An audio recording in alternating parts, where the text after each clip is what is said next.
दुबईतील एका शेखला सेक्स पार्टनरची गरज आहे. तुझी चांगली मैत्रीण आहे का, असा धक्कादायक प्रश्न विचारणारी विकृत व्यक्ती एका प्रतिष्ठित संस्थेमधील स्वामी आहे. धक्का बसला ना? हो, हा भयंकर प्रकार देशाची राजधानी दिल्लीत घडला आहे. दिल्लीतील Shri Sharda institute of Indian management and research व्यवस्थापन पाहणाऱ्या चैतन्यनंद सरस्वती याने घृणास्पद प्रकार केला आहे. त्याला गेल्या आठवड्यात उत्तर प्रदेशातील आग्रा इथून अटक करण्यात आली.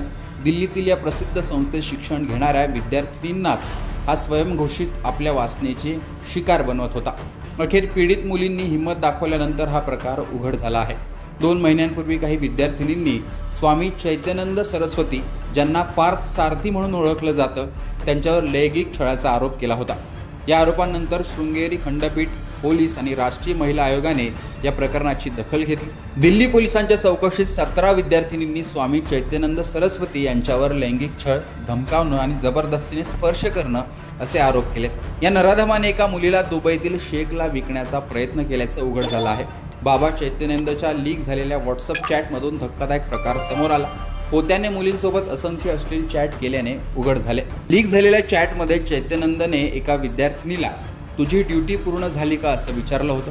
त्यावर विद्यार्थिनीने मी माझ्या शिफ्टसाठी जाते असं म्हटलं. दुसऱ्या एका चॅटमध्ये स्वामीने दुबईच्या शेखचा उल्लेख केला. चैतन्यनंद सरस्वतीने एका पीडितेला दुबईतील एका शेखला सेक्स पार्टनरची गरज आहे, तुझी चांगली मैत्रीण आहे का असा मेसेज केला. त्यावर पीडितेने माझं कोणी नाही असं म्हटलं. त्यावर स्वामीने हे कसं शक्य आहे असा सवाल केला. पीडितेने कोणीच नाही म्हटल्यावर स्वामीने पुन्हा तुझी वर्ग मैत्रीण किंवा ज्युनियर आहे का असं विचारलं. असे कारनामे या चॅटमधून समोर आले आहेत. दरम्यान पोलिसांचा तपास जसा जसा पुढे जात आहे तसं स्वयंघोषित बाबा चैतन्यनंद सरस्वती उर्फ पार्थ सारथीबद्दल धक्कादायक गोष्टी समोर येत आहेत. अटक करण्यात आलेला चैतन्यनंद पोलिसांना सहकार्य करत नसल्याचं पोलीस अधिकाऱ्यांनी म्हटलं आहे. चैतन्यनंदच्या मोबाईलवर अनेक मुलींशी अश्लील चॅट आढळल्यानंतर तपास अधिक तीव्र झाला. अधिकाऱ्यांचं म्हणणं आहे की स्वयंघोषित बाबाने त्यांच्या अय्याशीसाठी संस्थेत एक आलिशान लक्झरी रूमही बांधली आहे. सूत्रांनी दिलेल्या माहितीनुसार चैतन्यनंदच्या मोबाईलवर अनेक मुलींसोबतचे आक्षेपार्ह आणि अश्लील चॅट्स आढळले आहेत. या चॅट्सवरून स्पष्टपणे दिसून येतं की तो मुलींना आमिष दाखवून फसवत होता, त्यांच्या भावनांशी खेळत होता. तसेच त्याने एअर हॉस्टेससह अनेक महिलांसोबत फोटो काढले आहेत आणि त्यांच्या डीपीचे स्क्रीनशॉट त्याच्या मोबाईलमध्ये सेव्ह केले होते. ये कई सिचुएशन के हिसाब से अलग अलग अपने आप को जैसे एक इन्फ्लुएंशियल आदमी बताता था कि ये हर किसी को जानता है और कुछ भी काम करा सकता है.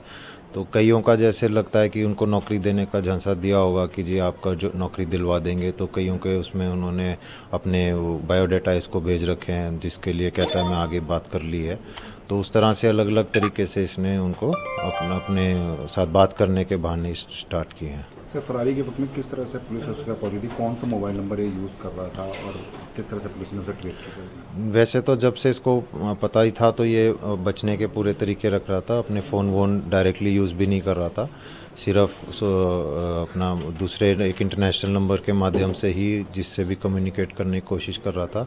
और होटल भी जैसे पहले था कि हर दूसरे दिन बदल लेता था ताकि पकड़ में ना आए.